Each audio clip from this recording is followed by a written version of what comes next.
As you know, the Pakistani government are claiming, and I'm quoting them, they are treating Imran Khan like a prince.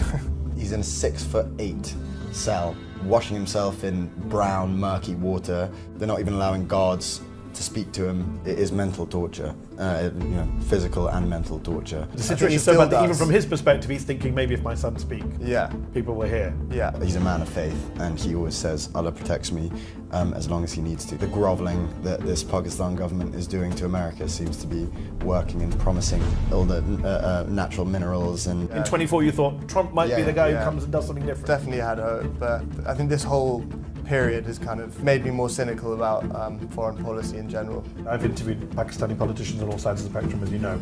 They will say that the laws and powers being currently abused to keep your dad wrongfully in prison are the same ones that he and the PTI used when they were in power, that the tables have just turned. You've said you want to go to Pakistan next month, January. Yeah, that's the plan, I think. Yeah, maybe Khaja Asif can meet you at the airport. Exactly. Is the British government supporting your struggle, or are they throwing Imran Khan and political dissidents under the bus?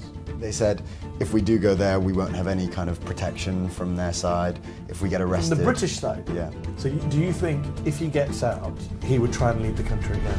Life today for Pakistan's former Prime Minister Imran Khan could not be more different from the life he's known for most of his years. From a beloved national cricket star turned beloved national politician to a political detainee facing more cases than he can count while languishing in brutal prison conditions. Just this month, the UN Special Rapporteur on Torture, Alice Jill Edwards, urged the Pakistani government to take immediate action to address reports of inhumane conditions in the prison where Khan is being held. Conditions which include, quote, excessive periods in solitary confinement, highly restricted access to the outside world, and constant camera surveillance. In fact, Khan was so isolated that last month rumours circulated claiming he had already died in prison and then were later dispelled by a government official. Given Imran Khan's worsening conditions, physically, politically, judicially, his two sons, Suleiman and Qasim Khan, have decided to step into the spotlight to advocate for their father's freedom. And Qasim and Suleiman join me here in the studio in London. Thank you so much for taking time out for this. Thank you for having us on. Thanks, Mehdi. I got to ask you the obvious question a lot of people want to know. When was the last time you both were able to speak to your dad? So I last spoke to him at the end of July. End of July? Yeah, end of July. But the court in Pakistan has mandated that we have weekly calls, but that's just never been followed throughout his time in prison, which is over 2 years now. And you? I spoke to him for for 6 minutes last, and I think that was in around September, about 3 months ago or something like that. Several months for both of you, even though it's supposed to be a weekly call. And just again, for context, you said in prison for 2 years. When's the last time you saw him in person? Actually, after he got shot in November 2022, straight after that, I think a week after, that was the last time. We went there for a week, I think. So over 3 years ago since you've seen him in person, and several months since you've spoken to him. I believe, correct me if I'm wrong, the last family member, as of the day we're recording, to visit your father in prison was his sister, Dr. Uzma Khan, on the 2nd of December. What was his condition when she visited him? What did they speak about? Because, as you know, the Pakistani government are claiming, and I'm quoting them, that they are treating Imran Khan like a prince. Couldn't be less true. I think he's in a 6'8" cell, so barely enough to kind of stand, and he's, the conditions are awful. He's washing himself in brown, murky water. The food he has is, he's not one to complain, but it's apparently dreadful. And to be a prince is, far from it. I know they spoke, the last time they spoke, he was pretty furious, I think, from what we've heard. He was just unhappy with kind of the complete isolation.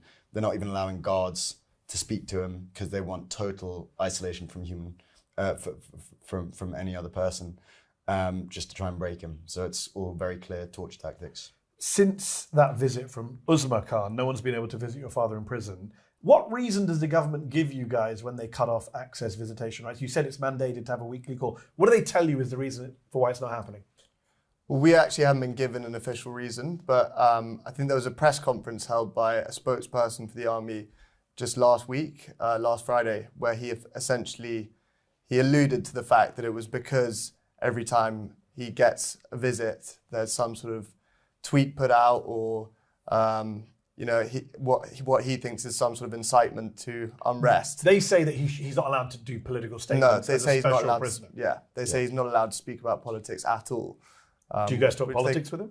No, not really. We normally just talk about personal things, and then the only time, not even politics, the only time we've brought up how we can help in any way, the line was cut off after 5 minutes immediately. So how does it work, if you don't mind me asking? Like, what is the protocol? If you want to try and call your dad tonight, what do you do? No, there's no way.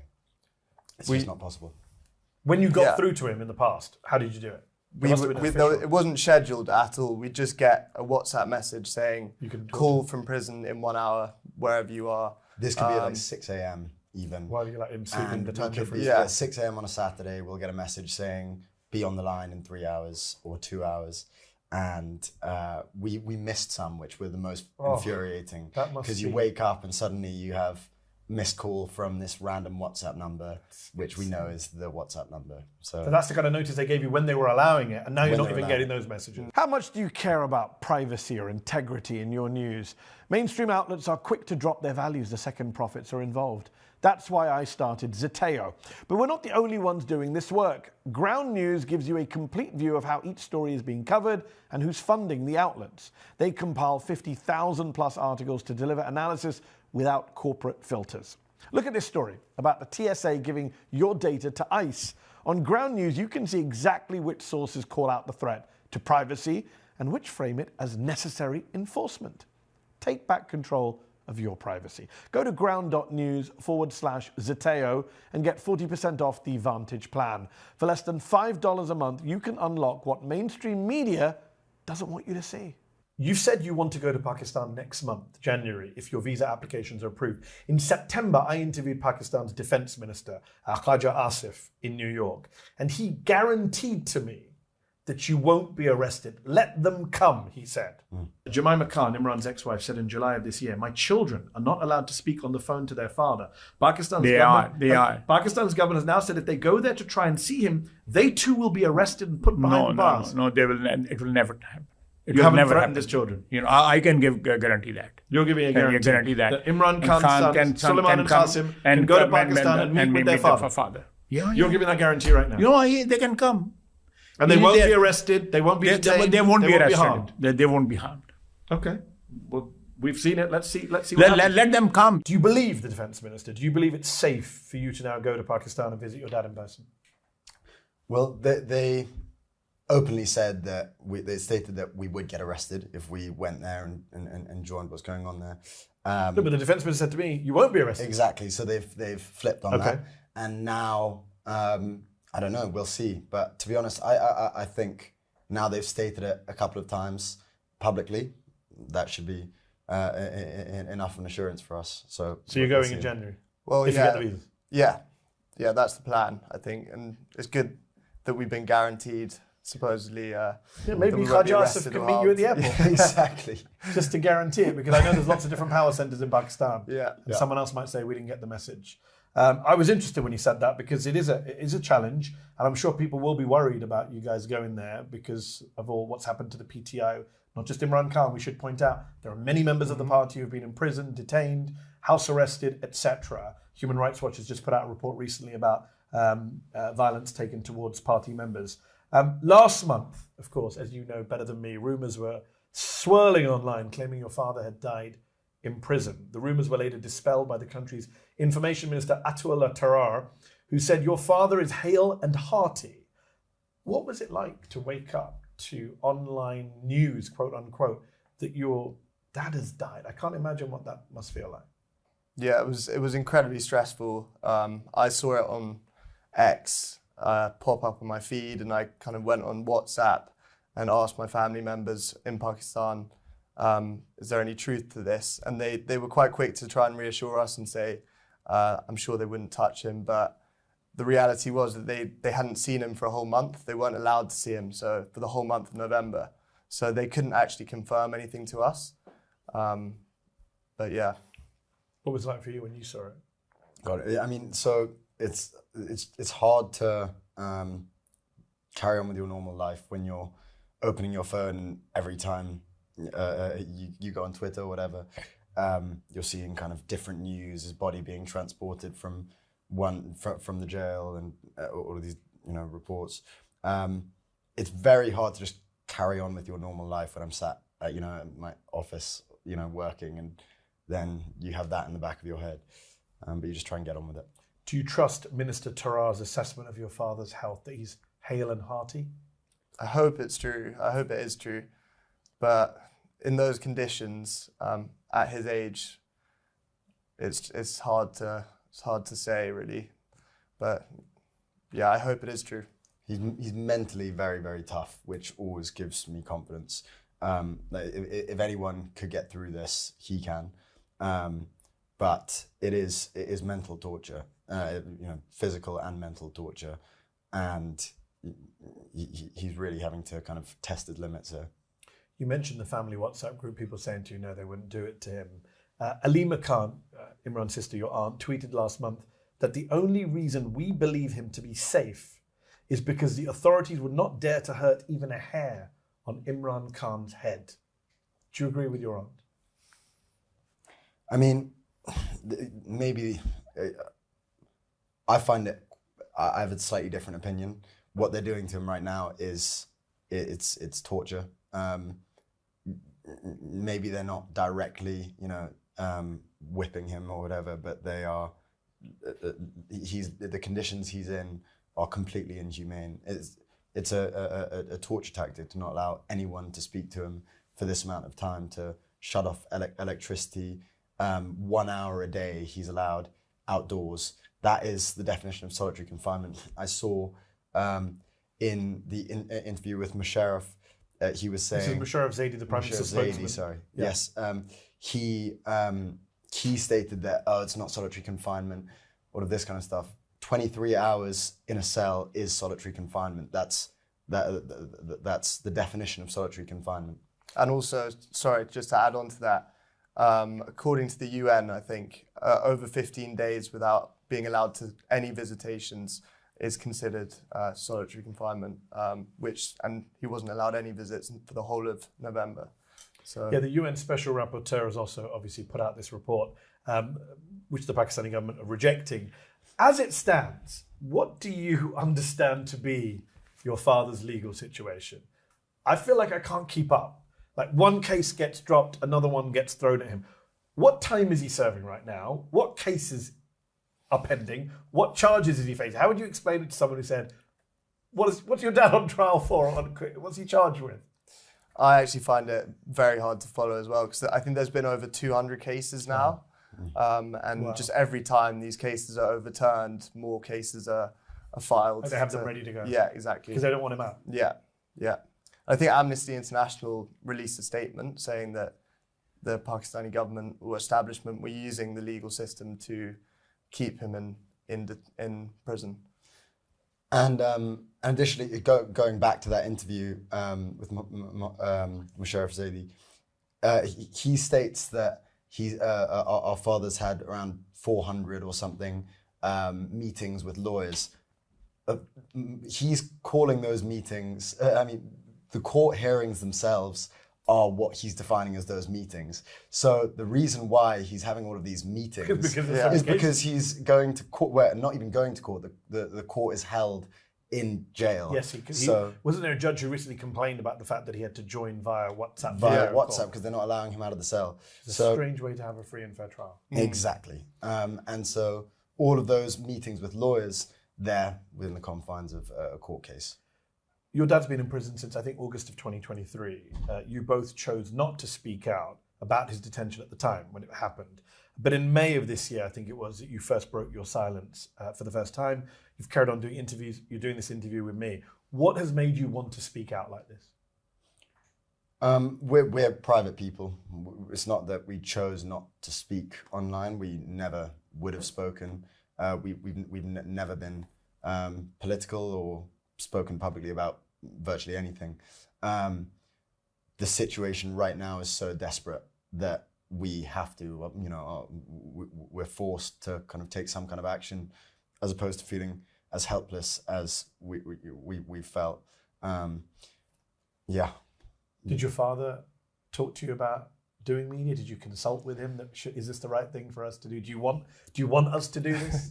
Yeah, well, we asked him before our first interview, and he said, yeah, do it if you feel comfortable, and just gave us a few pointers. Because in the past, I understand that he wanted to keep you out of politics. Yeah, exactly. But the situation is so bad that even from his perspective, he's thinking maybe if my son speak, people were here. Yeah, I think so. Have Pakistani media reached out to you? Would you be allowed on Not Pakistani directly. media? I know your dad's now banned from being on Pakistani media. Yeah, I doubt it, because his name's not even Well, allowed. if you go in January, I can assure you there'll be some microphones shoved in your faces. No. So, Qasim, you've previously said your father believes that he's grown more in these past 2 years than he has in the previous 20. How so? So he says he's grown spiritually and mentally. He says he's been strategizing for the past, especially for the beginning of the first 8 months. He said it was a gift being in there because he didn't have his phone, he didn't have people who were constantly at his door asking him for things, or he had full time to focus on what he could do to solve Pakistan's issues. And when he came into government in 2013, he was shocked by how entrenched the corruption was at every single level of every single industry. And so he was overwhelmed at the time. He has spent this time coming up with strategy. He spent this time meditating. He said he's found a kind of Zen state, essentially. He said there was a period where he went, I think he went 10 days in complete, there was one period where no electricity was in the room. No one kind of came through, and it was complete darkness. And he said in that period, the first 2 days were very, very difficult. But from there, he went into a kind of Zen state where he said they could have left me in there for a year and I would have been fine. So, and your dad is obviously known for being a very sociable person. He's obviously a politician. He was a famous sportsman. To be the Zen state is not something someone like him chooses. No. And he's an outdoorsman as well, naturally. So he hates being even confined to a city. So he's always wanted to live in, outside of urban areas. You mentioned strategizing. Is he using prison time to work out a plan to come back if he were to ever get out? Well, yeah, in his mind, he will be back, and he will be. He's the most popular candidate in Pakistan by a landslide. I mean, it's hard to describe how popular he is. True story. I'm here in London. I took an Uber to get to the studio. Uber pulls up outside. The guy said, "Oh, you're Mehdi Hassan. Oh, I love your stuff." I said, "Thank you very much. Where are you from?" He said, "Pakistan." I said, knowing that I was about to come interview you, I said, "What do you think of Imran Khan? Are you a fan?" And he goes, "Sir," I sound like Donald Trump now because his stories always start with "sir." But he said, "Sir, I would give my life for him." And then he burst into tears. Swear, that's not happened to me in an Uber before. I thought, wow, that is like an interesting timing that this happened. People love your father in a way that most politicians don't command that kind of support. Have you seen that anywhere else? Definitely, yeah. I've had similar. Well, maybe not someone bursting into tears, but I've definitely seen people in the UK, all over the UK, kind of express like similar like emotions. What's really telling is that, and a big reason for his popularity is after playing cricket, after winning the World Cup, he really didn't need to go into politics or kind of make that move, but he dedicated his life to it. I think what's very clear is that it's his life mission. He's the first politician in a long time in Pakistan who cares for the country, not for personal gain, not for power, not for wealth, like all of these, his opposition. He has a single-minded goal to rid Pakistan of corruption. It's because he lived abroad, he lived in England, and he saw what a stable economy and government can be like. One thing I wanted to ask you guys, the popularity can cut both ways, right? It's good to be popular and loved, but that can make people make bad decisions, right? It can go to your head. Anyone who's in public life, he was not just a politician, but a famous sports star. Some people have suggested that the reason he's stuck in prison is because of that. It's because he's got what his second wife, Raham Khan, called his God complex. Critics in the Pakistani media call it a Messiah-like complex. The Nation newspaper said he really believes that he's the chosen one. Do you see any truth in those descriptions? And is that hindering your dad's ability to cut a deal, to get out? Because he says, no, I can't, because I'm the person Pakistan needs. Do you get where I'm coming from? I would say it's more his genuine integrity, and some might call it stubbornness, but he's just not the sort of person who's going to cut a deal like almost every other politician in Pakistan. It's going to be difficult to convince him to make any sort of compromise. Yeah, he prides himself on his honor, on his integrity, and that's, as Suleiman said, it's he's the antithesis to all of these opposition politicians who will cut any deal. They'll do whatever they can to cling on to power. He would never do that, and that's why he's not taking any sort of deal. I think every former Pakistani Prime Minister has been in prison at some point Yeah. or another. A pretty detailed article was published in The Economist last month. It delved into your father's relationship with his current wife, third wife, Bushra Bibi, who's also being detained by the Pakistani government. They cite a lot of people saying she wields a lot of sway over your dad's decisions. They quote one of your father's former minister, a close ally called Faisal Vauda, who says he was, quote, frustrated to find that Bushra Bibi seemed to be involved in every discussion. He heard about one meeting between Khan and the head of the army at the time, General Bajwa, in which Bushra Bibi spoke more than either of them. The Economist even points to people saying the Pakistani ISI was using her to influence your dad. You must have heard these reports. What do you make of them? To be honest, I mean, we don't know her all that well. We've met her a few times, but she speaks Urdu. We don't speak very good Urdu, so one understands it well. And in terms of politics, I mean, I don't know the kind of political landscape. All we hear from our father's perspective is like, well, and whenever we speak to him on the phone, he seems to still be the same man and making his own decisions and in control of, yeah. And the other thing that critics say, and I just want to put this to you, the critics will say, and I've interviewed Pakistani politicians on all sides of the spectrum, as you know, they will say that the laws and powers being currently abused to keep your dad wrongfully in prison are the same ones that he and the PTI used when they were in power, that the tables have just turned. For example, in 2021, Human Rights Watch detailed how the government your father led expanded their use of draconian sedition and counter-terrorism laws to stifle dissent. When he was Prime Minister, Nawaz Sharif wasn't allowed to be on TV. Now Shehbaz Sharif's Prime Minister and your dad's not allowed to be on TV. Seems to be a Pakistani political thing. But I think Nawaz Sharif, he had a long prison sentence, and if you use him as an example, he spent most of his prison sentence in London, especially essentially living as a free man, and now he's back in the country. His brother's Prime Minister, and all of his. Your dad's been uniquely treated amongst Pakistani politicians, completely. Historically even. Yeah, 100%. I think the conditions that he's in, and the solitary confinement, everything is quite unique. Your mother Jemima recently tweeted at Elon Musk about your father's case, your inability to visit or speak to him. She accused Musk's platform of throttling any content advocating for your father's release. Have you guys experienced that online? Do you think Twitter and Musk are towing the Pakistani government line just like they've towed other government lines? So, I mean, I don't use Twitter all that much. If I do use it, it's to speak out about this when I need to. So I don't keep tabs on my impressions and things like that. But my mother was She's a huge following. And she has a huge following. She's active. And she used Grok, funnily enough, ironically, to figure out that she was actively being throttled, her account was being throttled, as soon as Pakistan seemed to reactivate Twitter after banning it previously. So it's a very strange situation. Do you know if Musk or Twitter have responded to you? No responses yet, and that's quite telling, I reckon. Indeed, Musk is always responding to everyone all the time. The Pakistani government was massively unpopular after what has been described as mega election rigging in the 2024 elections.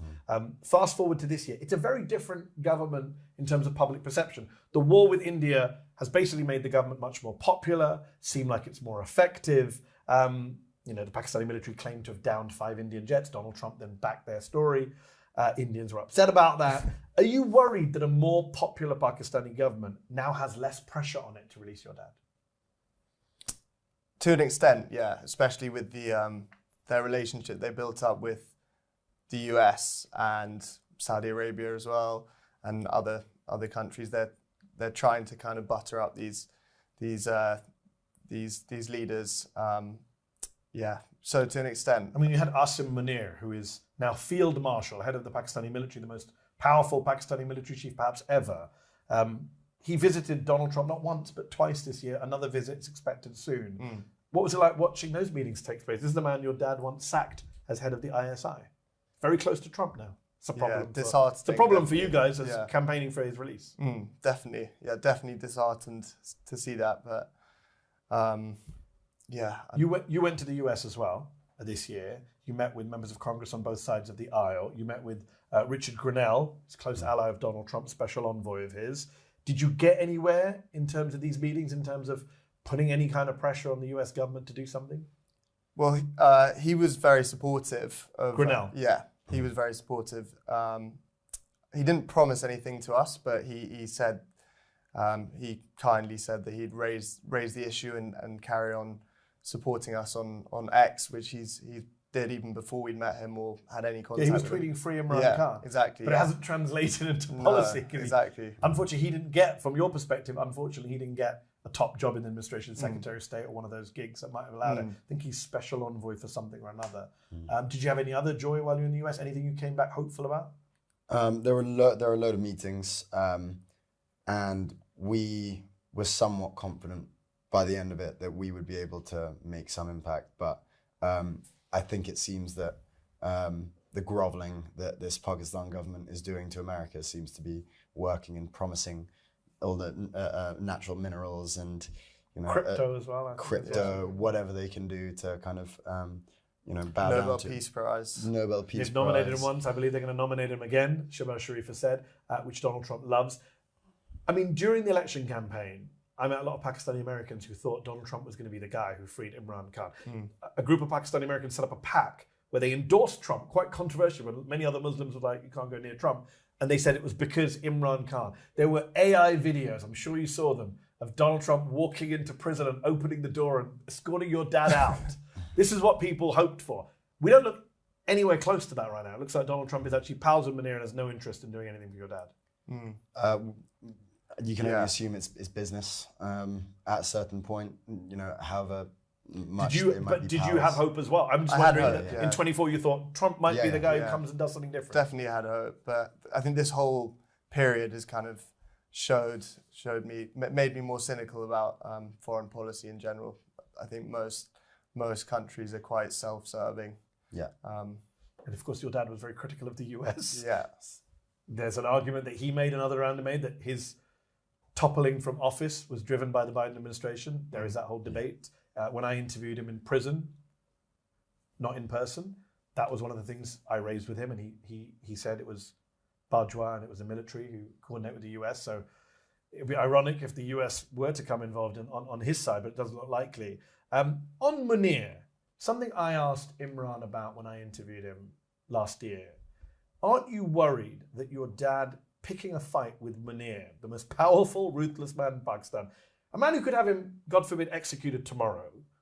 This is your top tweet on your dad's Twitter feed right now. I quote, Asim Munir is a mentally unstable person whose moral degradation has led to the complete collapse of the constitution and the rule of law in Pakistan. You're smiling, cousin, because that's your dad being outspoken. But that must worry you, surely. It does, yeah. But that's his character. Yeah. But when you had those brief calls with him, were you telling him, tone it down, Dad? No, he goes headfirst into danger historically, and we kind of accepted it at a young age that he was going to go into very dangerous situations. And did you always understand that, even as teenagers, when your dad was having a political career? It's not like a political career in Henley and Thames or in Surrey. It's a political career in Pakistan and get you killed. Well, when I was young, before even being a teenager, I hated him being in politics and would always ask him, because he'd take these kind of corrupt, very aggressive, outspoken leaders on, and there would always be talk of his life being in danger. So I was always stressed about it, but I think we've just got used to it over 10, 15 years of his life being in danger. He's almost died twice. Yeah. It's also his successes, the fact that he's come through those situations. He's put these kind of criminals in prison repeatedly, I think gave us kind of confidence and has given us confidence. And he's he's a man of faith, and he always says Allah protects me as long as he needs to. So another reason why someone like Bajwa wouldn't be executing him is because he'd know he would instantly martyr him, and then the whole country would probably riot and take him down separately. Not only did Munir, who's the current military chief, visit the US, he also visited the UK in February. And there were reports earlier this month, not sure if you saw them, that the Pakistani government might be offering to take back criminal grooming gang leaders from the UK in exchange for Britain handing over Pakistani political dissidents living in the UK. You're here in the UK, you're British citizens, born and bred. Is the British government supporting your struggle, or are they throwing Imran Khan and political dissidents under the bus? Well, that's quite shocking. I hadn't actually heard that, the talk of the exchange. But yeah, the British government so far, I'd say, have been quite passive about the situation. Have you had any conversation with David Lammy, Keir Starmer? We've had kind of indirect. It's not David Lammy who's foreign minister anymore. Yeah. Yvette Cooper. We have spoken to David Lammy though. Yeah, he was foreign secretary until very recently. You have spoken, but you don't think they're being active enough? Yeah, I would say that they're not being active enough. Why do you think that is? I think they don't want to, muddy their hands in any of this stuff. They urged us not to go to Pakistan. Next month, they're telling you not to go. Where this was a while back. Back. Before. Yeah. And they said if we do go there, we won't have any kind of protection from their side. If we get arrested. From the British side? Yeah, no, nothing. But you're British citizens. What does that mean? Well, I mean, they said it is what it is. I mean, I can understand them saying, don't go, it's not safe. We can't, but you'd think the British government would look after two prominent British citizens who are going to see their father, the former Prime Minister. You would. But this is the Labour government saying we can't offer you that kind of protection or guarantees. Yeah. Wow. If your father was offered a deal in exchange for being freed, something along the lines of stay out of politics, go live abroad, would you both advise him to take that deal? Well, I as much as on a personal level, I'd love him to be here and love to see him, because it's been obviously 3 years now. I know that he'd be miserable if he couldn't be actively involved in politics. I think even if he was in exile, if he wasn't directly involved, he just wouldn't be happy, because he sees it as his mission. I remember he once said, I think a couple of times, he said he was laughing about English politics, and he was saying, I mean, if I was in English politics, I'd shoot myself in the head. It's so boring, because his life is, he enjoys the drama. where he lives in it, and I think he understands how much it's necessary, how much it's needed, and that's why I think he has the popularity he has, because it's not like England where a new government comes in and minor changes are taxes slightly changes. Over there, the Prime Minister can be the difference between life and death for a lot of people. But I get that's his perspective, and you've made that clear very eloquently, that he's a man of principle, integrity. I've met the man, I know what you're talking about. He's clearly making sacrifices staying in prison. I get that. I'm asking about you guys. I get that you admire your dad and you think this is what is good for him and this is what he needs. But as his sons, who haven't met him, I think you said 3 years in person, surely the sons in you would be like, just come to England and chill out with us and be safe. But yeah, we toy with the idea sometimes. It would be just amazing to see him, walking around in our uncle's house which is like this rewilded heaven that he would love. Just the idea of it is obviously amazing. It's idyllic, but I know that he would only be able to be there for a week or two before he would be fully depressed. So do you think if he gets out, he would try and lead the country again? Yeah. 100%. Yeah, he has a single track mind. And you both wouldn't be there saying, just let it go. No. You've done what you had to do. Absolutely not. Absolutely not. It's what keeps him alive. I've got to ask. I'm going to ask you, Qasim, this because I saw there's lots of deep fake videos doing around since your last interview. One of them has you claiming that you're going to go take part in Pakistani politics. Do you want to confirm or deny that deep fake? Yeah, I know. It's I don't know if they have enough footage of my voice because I come out with some kind of Australian like Cockney twang. But people believe it. But I they met someone believe today it, who I said, guess. "Oh, he's going to run for." His son said he'll run for office if he doesn't get released. I said, "That's a deep fake." Yeah, I know. Except I guess that's the world we live in now, so you just have to put up with it. I got to ask, where do you both find hope? We talked about it's not a great situation. The British government not muddying their hands with it. Donald Trump quite friends with Munir. Pakistani government holding him in solitary confinement. Where do you both find hope that your father may be freed one day? Is there a scenario you think about where it could happen? What keeps you going, that you're going to keep speaking out, keep campaigning? I guess me personally would be that, just from personal experience, not really believing that he'd always tell us growing up, I will be Prime Minister one day, even when his party were a bit of a laughing stock. Yes. And He certainly overcame and the I odds. didn't really believe it. No one around us really believed it, and he did it. So I don't want to doubt him in the same way as I did back then. And also, I think international pressure is the best hope we've got, really, realistically. I mean, yeah, we no offense to you, but we don't love doing this stuff. It's not our it's not our wheelhouse. As I said, we're private people, but we'll do whatever now because it's horrible feeling completely helpless. So any way we can try and make a difference or try and help him in any way, we'll do it. Of course. And just for people watching who are fans of your dad as a sportsman in particular, what are your fondest memories of your childhood with your dad? Because I know you used to fly out to Pakistan. He obviously spent a lot of time in England with your late grandmother who passed away. My condolences. What are your fondest memories when you're thinking about him? He's in prison, you haven't seen him for years. How are you remembering him? I always remember, I mean, we would play cricket for hours, just me and Suleiman, like pretending to be different bowlers and things like that. And he would just circle.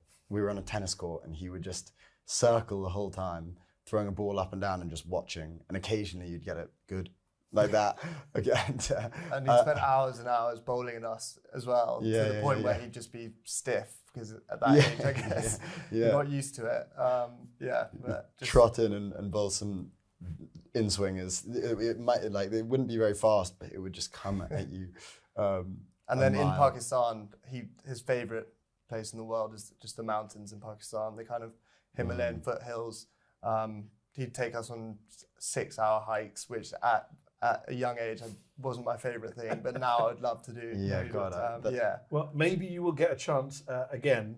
Are you still playing cricket? Yes. Yeah, casually. Who's the better player? I would say myself. Oh, that's nonsense. Oh, I thought you were going to agree as a kind of younger brother. No way. No, I'm not deferring to that. He's the opening batsman of our team, and I'm the opening bowler. So we're very different ends of the spectrum. But no, I think I'm the more rounded player. Okay, more rounded player. Qasim, Suleiman, thank you so much for taking time out. I know this is a difficult time for you. I do hope you get to spend some time in the mountains with your father. As I say, the UN and many other human rights groups are saying, whatever you think about Imran Khan, his detention right now is unlawful and wrong. I do hope people will hear the message you're putting out. I would point out, in the interests of a right of response, the Pakistani government says he's being treated like a prince, I think is the quote they've used. They think his detention is fine. We'll see what happens with these cases. But for now, thank you so much for taking time out today. Appreciate it. Thanks so much for having us. Appreciate it, Mehdi. Thank you. Thank you.